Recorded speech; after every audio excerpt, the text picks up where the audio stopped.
¿Y ahora qué vamos a ver? ¿Otra película de ferrocarriles? Sí, de los primeros ferrocarriles de Sudamérica. Acá en la Argentina. No, ¿En Chile, en Brasil? en Paraguay. En Paraguay, ahí nos habíamos quedado. ¿Qué pasó con el Paraguay? Esto. Había una vez, en un lugar muy, pero muy lejano, un país chiquito llamado Paraguay, en el que las cosas iban bastante bien. Paraguay tenía la primera línea ferroviaria de Sudamérica y la primera fundición de hierro, desde donde salía una tonelada de metal por día. Así pudieron botar el primer barco a vapor con casco de acero construido en el continente. Se llamaba Iporá. Paraguay tenía también una línea de telégrafo. El Estado fomentaba la educación pública y gratuita y el porcentaje de analfabetos era uno de los más bajos de la región. En solo 5 años, entre 1857 y 1862, la cantidad de alumnos en las escuelas paraguayas pasó de 16.000 a 25.000. No había latifundios ni esclavos. La tierra estaba repartida de otra manera. El Estado disponía de grandes extensiones que arrendaba a los campesinos. Eran las estancias de la patria, desde donde se producían yerba mate y tabaco para exportar a todo el mundo.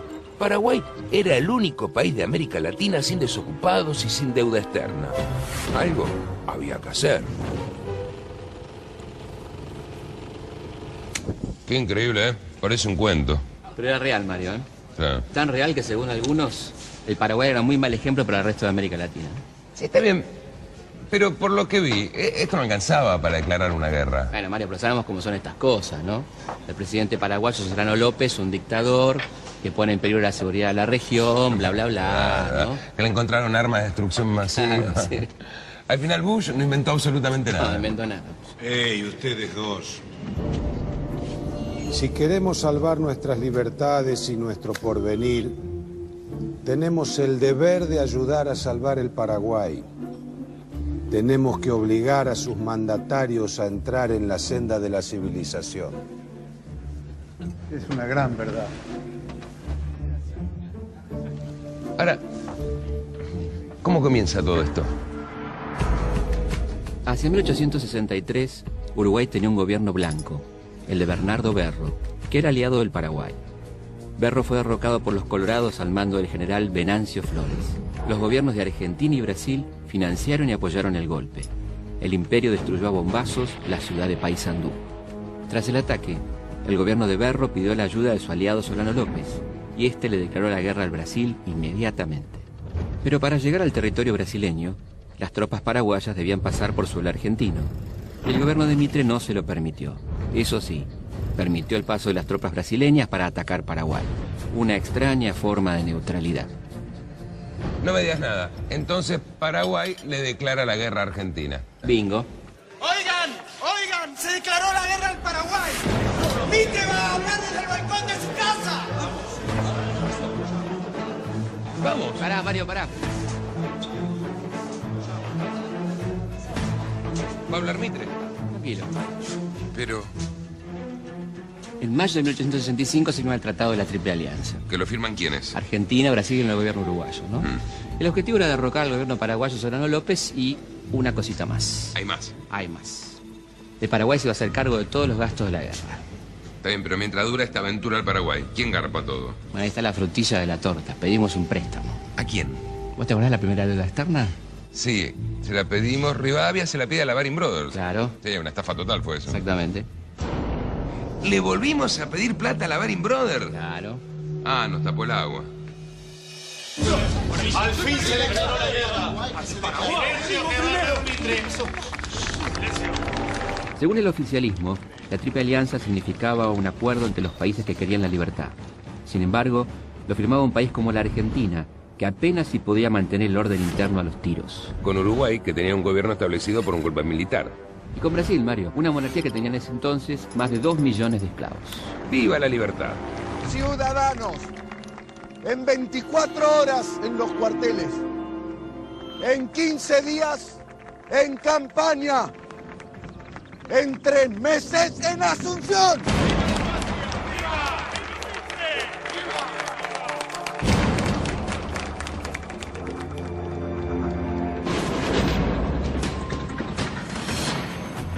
Los cálculos de Mitre fueron algo inexactos. La guerra duró casi 5 años, le costó al país más de 500 millones de pesos y 50.000 vidas humanas. Mitre dejó su cargo de presidente a su vicepresidente Marcos Paz y se puso al frente de las tropas argentinas. Bueno, en ese aspecto, nuestros respetos al señor Mitre. Claro, y a todos los miembros del gobierno que vieron perder la vida de sus hijos en el frente de batalla, ¿no? Cosa que ningún político de la actualidad estaría dispuesto a hacer. Y mientras tanto, la gente de la provincia, ¿qué decía? El general Urquiza trató de reunir fuerzas en 2 oportunidades, pero le fue muy difícil.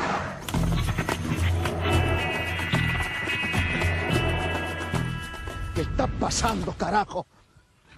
¿Qué es esto de que se van? ¡Mi general! ¡Tenemos un prisionero! Traidor. Mierda. ¿Por qué me abandona, soldado? No es contra usted, mi general, pero nos está mandando una guerra que no queremos. ¿Qué estupidez es esa? ¡Es la guerra de la patria! Entre Ríos se parece mucho más al Paraguay que al país de Mitre, señor. Algunos hombres quieren sumarse al enemigo. ¡Resalte, traidor! ¡Cállese! ¡Cállese! Es la patria la que exige ir a la guerra. Y en ese caso, uno no elige soldado, solo va y pelea. Queremos pelear, pero contra Buenos Aires, no contra nuestros hermanos paraguayos. Que se lo lleven. ¡Dios quise, muera Mitre! ¿Qué? ¿Qué dicen esos traidores? Gritan: ¡Viva Urquiza, muera Mitre! ¡Que los fusilen! ¡No, mi general! ¡No, porque... ¡Traigan a todos los desertores! ¡Y los fusilan de inmediato, carajo! O sea que 2 veces intentó y no pudo. Urquiza queda fuera de la guerra del Paraguay. No te creas, ¿eh? ¿Por? Urquiza va a incrementar su inmensa fortuna transformándose en el principal proveedor de las fuerzas aliadas. Y mientras tanto, los correntinos, ¿cómo responden a toda esta guerra? Bueno, hay partidas enteras de correntinos que se pasan al bando de López. Y mientras tanto, los trabajadores astilleros de Corrientes se niegan a fabricar barcos para los aliados, se declaran en huelga. La verdad que estaba bastante complicado reclutar tropas. Sí, al punto tal que muchos soldados argentinos son enviados al frente engrillados. ¡Engrillados! Tremendo, los guerreros de la libertad. Y eso no es todo. Los soldados paraguayos prisioneros eran obligados a combatir contra su patria y algunos eran vendidos como esclavos por los brasileños.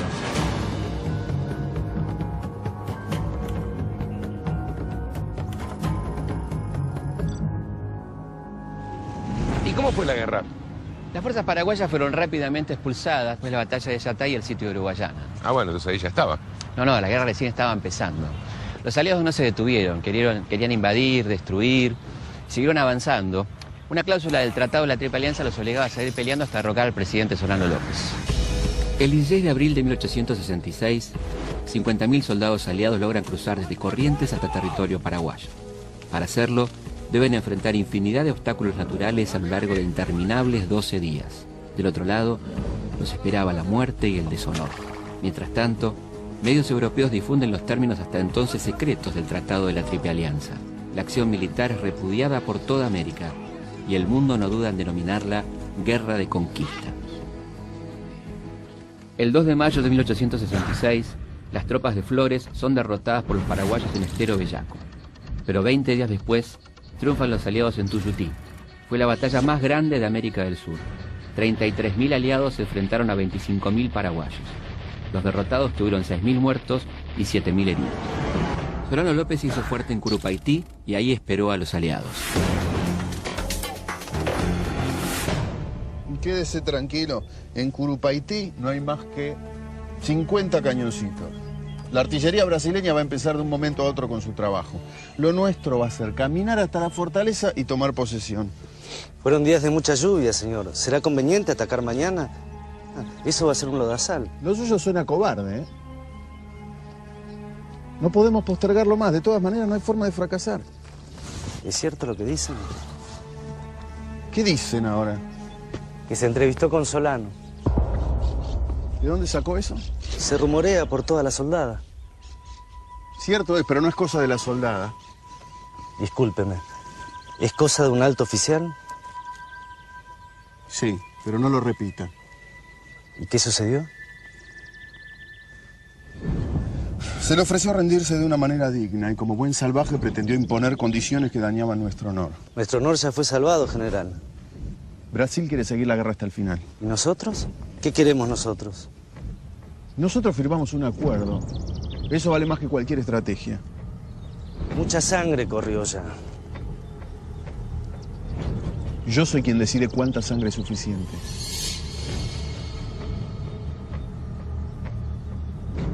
Con su permiso, general.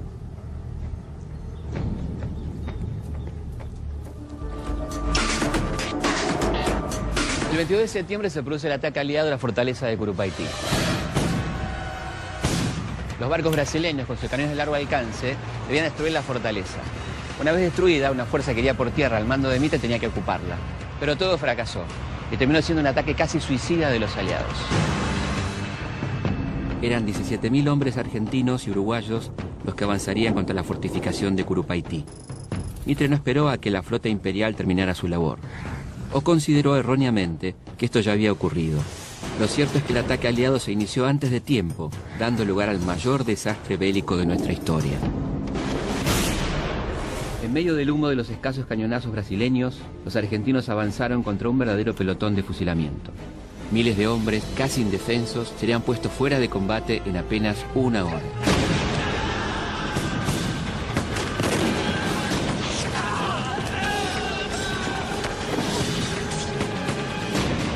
Las fuerzas paraguayas solo tuvieron 50 bajas, las fuerzas aliadas 9.000. Entre las 9.000 bajas de los aliados está la de Dominguito, el hijo de Sarmiento. Que estaba a favor de la guerra. Muy a favor.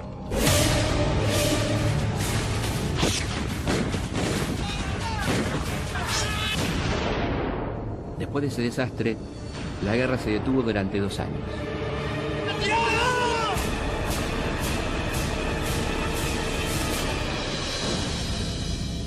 En la Argentina, las voces críticas se oían cada vez más fuertes, entre ellas la lúcida voz de Alberdi.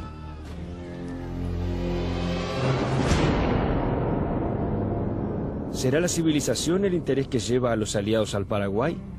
A este respecto sería lícito preguntar si la llevan o van a buscarla.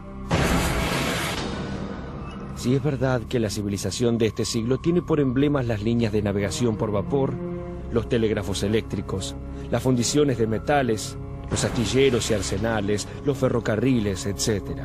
Los nuevos misioneros de la civilización salidos de Santiago del Estero, Catamarca, La Rioja, San Juan, etcétera, etcétera. No solo no tienen en su hogar esas piezas de civilización para llevar al Paraguay, sino que irían a conocerlas de vista por la primera vez en su vida en el país salvaje de su cruzada civilizadora. La impopularidad de la guerra, sumada a los tradicionales conflictos generados por la hegemonía porteña, provocó levantamientos en Mendoza, San Juan, La Rioja y San Luis. Frente a tanta injusticia e hipocresía, surgió el grito del caudillo catamarqueño Felipe Varela, que lanzó una proclama llamando a la rebelión para no participar en una guerra fratricida. Soldados federales, nuestro objetivo es el cumplimiento estricto de la Constitución jurada, el orden común, la amistad con el Paraguay y la unión con las demás repúblicas americanas. Miles de paisanos fueron llevados atados a la sangrienta guerra del Paraguay. ¡Todos apunten! No podemos esperar más. Un pronunciamiento de Urquiza. Está en nuestras manos terminar con la injusta hegemonía de Buenos Aires y las funestas ambiciones del general Mitre. ¡Fuera Mitre! ¡Fuera! ¡Varela! ¡Viva la guerra! ¡Viva! ¡Fuera! A pesar de contar con un importante apoyo popular, Varela fue derrotado por las fuerzas nacionales en 1867. Como decía la samba de Vargas, nada podían hacer las lanzas contra los modernos fusiles de Buenos Aires.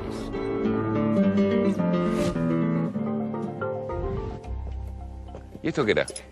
Esto fue una de las primeras acerías de América del Sur. Funcionó entre 1850 y 1869, ¿no? Acá se fabricaba el hierro para producir barcos, ferrocarriles, insumos domésticos. Fue una de las primeras acerías de toda América Latina, era algo bastante inédito en aquel momento donde todo se importaba de Gran Bretaña, ¿no? Y formaba parte del proyecto modernizador de los López, hacer un Paraguay moderno, independiente, autónomo.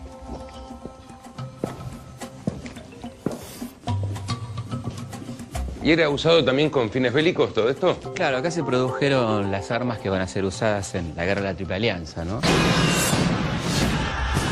Hay que recordar que muchos países se negaban a venderle al Paraguay las armas por los intereses que tenían en Brasil y Argentina. Y acá se produjeron cañones, fusiles, las balas de cañón también, para aquella guerra terrible, ¿no? En este lugar que funcionó hasta 1869.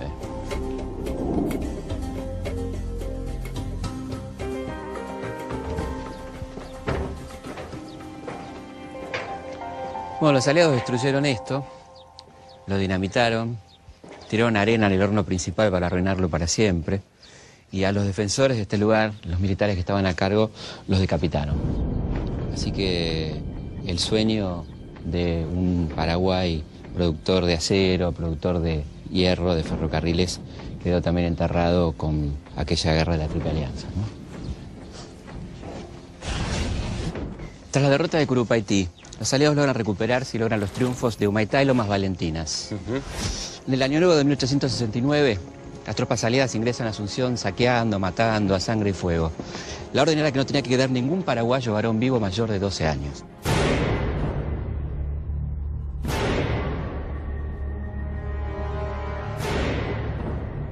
¿Y Solano López? Bueno, se refugia en el norte, se repliega con 500 hombres y una fuerza brasileña de 4.500 soldados sale a perseguirlo.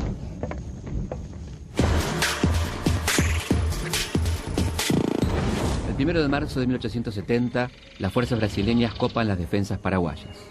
López se interna en la selva. Acá, no podemos parar, están muy cerca. Vaya a defender a su madre y a sus hermanos. Vaya, asegúrese que escapen, no se detenga por nada. Vaya. Pero no. Nada, ellos dependen de usted. No. Soldado. ¡Vaya! ¡Vaya! Nadie quería perderse las 100.000 libras que los civilizadores ofrecían por la cabeza del mariscal López. ¡López! Entréguese, eu quero la vida. ¡Muero con mi patria! ¡No se resista! ¡Un querer vivo! ¡Muero con mi patria! ¡Casar mis hombres!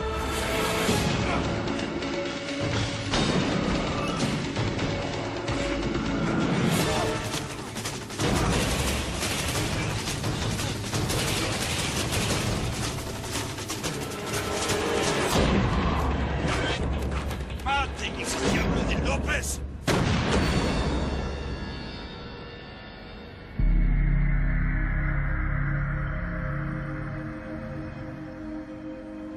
Las campanas de las iglesias se habían transformado en cañones que a falta de balas disparaban piedras, huesos y arena.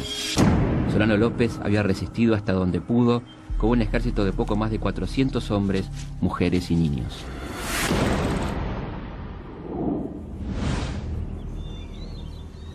Lleven toda la comida. Vamos, apúrense con eso, por favor. No, eso esperen. Vamos a llevar lo que necesitemos nomás. Vamos. Vamos, apúrense. Que estén listos los caballos. Gracias. Vamos, suba. Suba.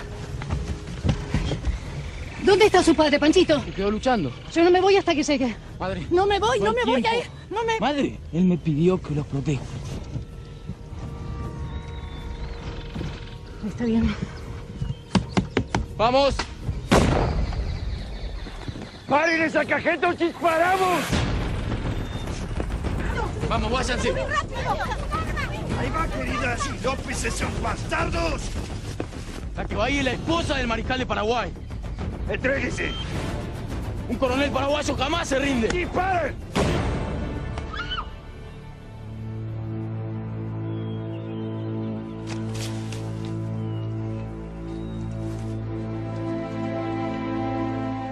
Está presa. Tenga cuidado. Soy inglesa.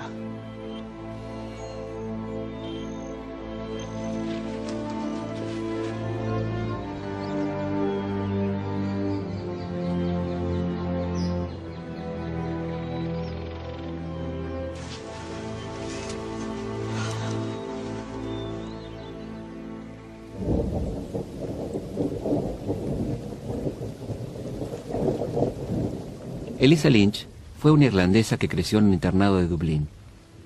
Como mujer cercana al presidente, atendió personalmente demandas sociales e impuso costumbres europeas a la Sociedad de Asunción. Cuando López partió al frente para enfrentar a los aliados, Elisa Lynch partió a su lado. En el campo de batalla la llamaban el Coronel.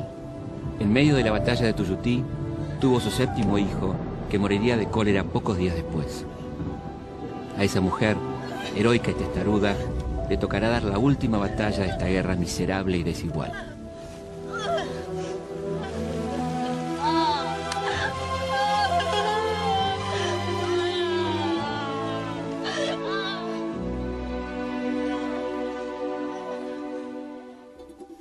Después de la guerra, ya no quedaba un solo tren en Paraguay. También se destruyeron sus fábricas, sus astilleros, su telégrafo. Las escuelas desaparecieron y buena parte de su territorio se repartió entre los ganadores. Su población fue diezmada. Pasó de tener 500.000 habitantes a tener 116.000, de los cuales solo un 10% eran hombres. El resto eran mujeres y niños. Y acá descansan los restos de Solano López. Junto a los restos de Solano López y de su valiente hijo quedaron enterrados también los sueños de un país digno y justo.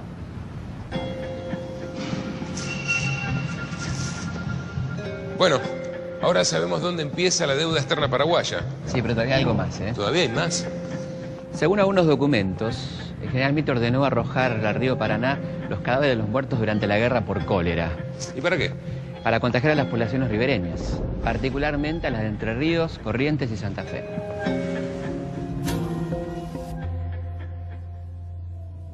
En la Guerra del Paraguay ha triunfado no solo la República Argentina, sino también los grandes principios del libre cambio. Cuando nuestros guerreros vuelvan de su campaña, podrá el comercio ver inscripto en sus banderas victoriosas los grandes principios que los apóstoles del libre cambio han proclamado. Cándido López era un fotógrafo y pintor de 25 años que decidió enrolarse como voluntario en las fuerzas de la Triple Alianza. Durante aquellos días de horror, bocetaría las más crueles escenas. Los campamentos, los sitios, las batallas, todo sería pintado al regresar del frente.